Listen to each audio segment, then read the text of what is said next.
안녕하세요. 위즈덤TV의 신루이스입니다. 지금까지 현대인이 능력주의 사회에서 불안할 수밖에 없는 이유에 대해서 알아봤습니다. 지금부터는 불안을 극복하는 방법에 대해서 이야기해 보도록 하겠습니다. 알랭드 보통은 그 첫 번째로 철학을 꼽습니다. 간단하게 요약하자면 주위 사람의 평가에 귀 기울이지 말고 나 자신의 목소리에 더 귀 기울이라입니다. 먼저 몇몇의 철학자들의 말을 들어보겠습니다. 다른 사람들의 생각이 피상적이고 하찮다는 것, 그들의 시야가 편협하다는 것, 그들의 감정이 지질하다는 것, 그들의 의견이 빙퉁그러졌다는 것, 그들의 잘못이 수도 없이 많다는 것을 알게 되면 점차 그들의 머릿속에서 무슨 일이 벌어지는지 관심을 갖지 않게 된다. 다른 사람들의 의견에 많은 가치를 부여하는 것은 그들을 필요 이상으로 존중하는 것임을 알게 된다. 만일 청중이 한두 사람만 빼고는 모두 귀머거리라면 그들의 우렁찬 박수 갈채를 받는다 해서 연주가가 기분이 좋을까? 쇼펜하우어의 말입니다. 로마 제국의 황제이자 철학자였던 마르쿠스 아우렐리우스는 명상록에서 이런 말을 했습니다. 칭찬을 받으면 더 나아지는가? 에메랄드가 칭찬을 받지 못한다고 더 나빠진다더냐? 금, 상아, 작은 꽃 한 송이는 어떤가? 그는 다른 사람들이 자신의 성품이나 업적에 대하여 하는 말 때문에 영향을 받아서는 안 되며 먼저 이성으로 그런 말을 검토해야 한다고 강조했습니다. 철학자들은 하나같이 불안하지 않고 행복하게 사는 비결은 남이 아니라 자신의 마음의 소리에 집중하는 삶의 태도에서 결정된다고 말했습니다. 위에서 소개한 쇼펜하우어는 이에 대해 좀 더 염세주의적인 관점을 가졌습니다. 그는 주위의 관습이나 허영, 격식 같은 상류사회의 소도구에 영향받지 않는 성숙한 인간이 되려면 어느 정도 외로움을 받아들여야 한다고 말했습니다. 중요한 것은 우리가 어떤 무작위 집단에게 어떻게 보이느냐가 아니라 우리가 우리 자신에 대해 무엇을 알고 있느냐 하는 것입니다. 불안이 항상 우리의 삶을 부정적으로 만드는 것은 아닙니다. 불안 덕분에 안전을 도모하기도 하고 자신의 능력을 개발하는 동기가 되기도 합니다.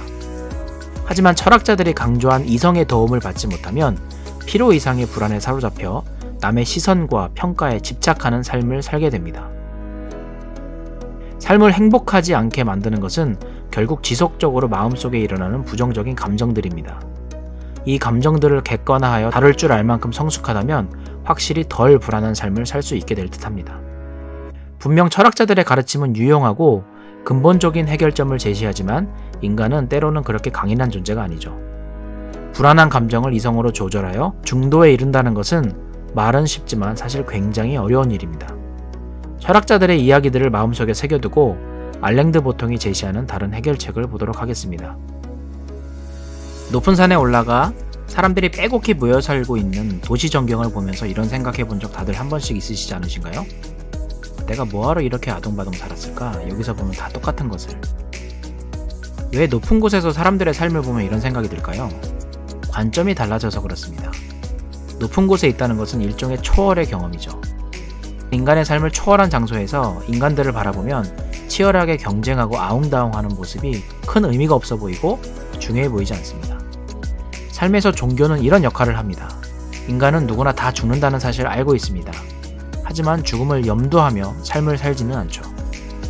만약에 여러분이 1년 뒤에 죽는 시한부 인생을 산다면 지금과 동일하게 살까요?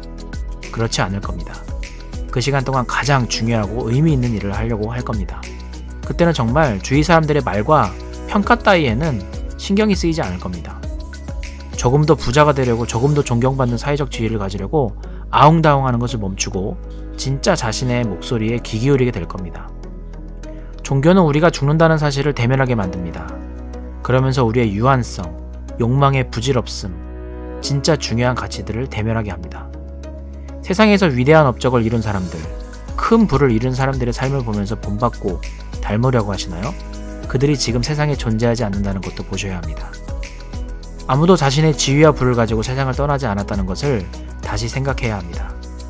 오늘부터 세상에 있는 모든 것들의 유한성, 그리고 나의 유한성을 염두에 두고 살기 시작한다면 여러분을 불안하게 하는 것들로부터 해방을 맛보실 것입니다. 그리고 또 다른 해결책은 공동체입니다. 생각과 가치를 공유하는 사람들의 모임을 말합니다. 이 안에서 교류하고 지내는 것입니다. 능력주의가 작동하지 않는 다른 가치가 작동하는 공동체에 소속되는 것이죠. 인간이 언제까지나 철학자들의 충고처럼 고고한 사람으로 지내는 것은 어렵습니다. 결국에는 외로워지고 감정이 무너지는 순간이 생기죠. 하지만 능력주의와는 다른 문법을 가진 사람들의 영향을 받고 가치를 공유한다면 훨씬 덜 불안하리라 생각합니다. 죽음과 공동체 이 주제를 알랭드 보통은 기독교로 묶었습니다. 회심하고 교회에 나가기 시작하라는 말은 아닙니다. 기독교의 본래의 가치는 능력주의 사회가 지니고 있는 가치를 중심으로 규정되는 성공과 실패를 조금 덜 물질적인 방법으로 재규정했습니다. 그들이 믿는 내세의 세상에서는 현재 큰 권력을 가지고 있고 돈이 많은 사람들이 낙원에 들어가는 것이 아니라 이웃을 사랑하고 겸손과 자선을 행하는 사람들이 낙원에 들어간다고 가르칩니다. 단테의 작품 신곡의 지옥편을 보면 재미있는 장면들이 있습니다. 당시 사회에서 떵떵거리며 위계의 가장 높은 곳에 위치한 장군, 황제, 주교, 사업가 등이 극심한 고통을 겪는 장면이 나옵니다.